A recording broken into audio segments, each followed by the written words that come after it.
జిల్లాలకు కలిసి 2 మార్కెట్లు ఉన్నాయి.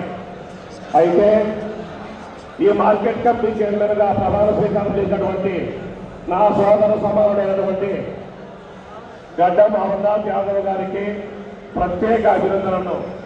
అలాగే వైస్ చైర్మన్గా ప్రమాణ స్వీకారం చేసినటువంటి చంద్రబాబు నాయుడు గారికి నా అభినందనలు, కమిటీ సభ్యులందరికీ అభినందనలు. ఇప్పుడు మనము పదవి ప్రమాణ స్వీకారం అయిపోయింది. ఈ రోజు నుండి వారి బాధ్యతలు జరుగుతాయి. ఇక్కడ వచ్చేసి చీనాకాయల మండి రేటు విషయంలో కానీ రైతులకు వ్యాపారస్తులకు మధ్య చిన్న చిన్న అభిప్రాయ అంటే భేదాలకు అభిప్రాయ భేదాలు అంత కాదు, ధరలో వ్యత్యాసం ఉంది. కాబట్టి దీని మీద నిన్న 2 వారాల క్రితము మన ఇన్ఛార్జ్ దగ్గర వచ్చి కలెక్టర్ వారు అందరూ దీన్ని తీసుకున్న తర్వాత ప్రజల్లో ఒక నమ్మకం ఏర్పడింది. అనంతపూర్ మార్కెట్ కన్నా పులివెందుల మార్కెట్లో టన్నుకు 3,000-4,000 రూపాయలు ఎక్కువ ఉన్నాయని చెప్పని ఇది శుభ పరిణామమే. కానీ అప్పటికి పాలక మండలి లేదు. ఇప్పుడు పాలక మండలి ఉంది కాబట్టి ప్రతిరోజు మనము దీనిని అబ్జర్వ్ చేస్తూ ఉంటే తప్ప కేవలం పాలక మండలి. ఎందుకంటే రైతులు అనేవాళ్ళు వివిధ రకాల మనస్తత్వాలు ఉంటాయి. దాంట్లో వెనుకల పార్టీలకు సంబంధించిన వ్యక్తులు ఉంటారు. మన మీద బురదజల్లడానికి, పాలక మండలి మీద బురదజల్లడానికి, ప్రభుత్వానికి కనిపెట్టడానికి ప్రయత్నం చేసేవాళ్ళు చాలా మంది ఉంటారు. కావున పాలక మండలి ఎప్పుడు ఒక కన్ను ఇక్కడ పెట్టి ఈ మార్కెట్ కమిటీని ముందుకు తీసుకుపోయేదానికి వారు కృషి చేస్తారని నేను నమ్ముతున్నా.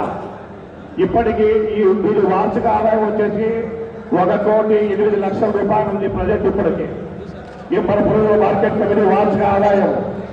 అయితే దీన్ని వీళ్ళ హయాంలో దగ్గర 1.5 అంటే 1.5 కోటికి చేరవేయగలిగితే పాలక మండలి బాగా పనిచేసిందనే దానికి నిదర్శనం అవుతుంది. ఎందుకంటే మార్కెట్ కమిటీ ఆదాయం పెరిగే కొద్దీ వసతులు రైతులకు కల్పించడానికి బలోపేతం అయ్యడానికి అవకాశం ఉంటుంది. కాబట్టి దీనికి ఈ కమిటీ మెంబర్లందరూ అదే రీతిని ఆలోచిస్తారని ఆశిస్తున్నా. బ్రాహ్మణపల్లి దగ్గర అరటికాయల ప్రాసెస్ యూనిట్ ఒకటి ఉంది. దాని అనుబంధంగా అరటి కాయలతో పండిన కాయలతో ఉత్పత్తులు తయారు చేసి ఎక్స్పోర్ట్ చేయడానికి అనుబంధంగా ఒక పరిశ్రమ ఉండాలి. అవి 2 ప్రస్తుతానికి పనిచేయడం లేదు.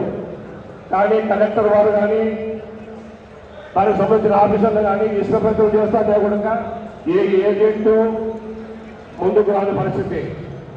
కావున మన ఇన్ఛార్జ్ అయినటువంటి రవీణ ఆధ్వర్యంలో మార్కెట్ కమిటీ ఎప్పటికప్పుడు సలహాలు సూచనలు తీసుకొని ఆ 2 అరటికాయల ప్రాసెసింగ్ యూనిట్ దాని అనుబంధ అయినటువంటి ఉత్పత్తులు అయినటువంటి ఇండస్ట్రీ ఉంటుంది 2 దానిలో అది తొందరలో ప్రజలకు అందుబాటులో తెచ్చారని, రైతులకు అందుబాటులో తెచ్చారని ఆశిస్తూ ఈ అవకాశం ఇచ్చిన పెద్దలకు మరియు మార్కెట్ కమిటీ చైర్మన్ గడ్డం అమర్నాథ్ గారికి ప్రత్యేక ధన్యవాదాలు తెలుపుతూ సెలవు తీసుకుంటున్నాను.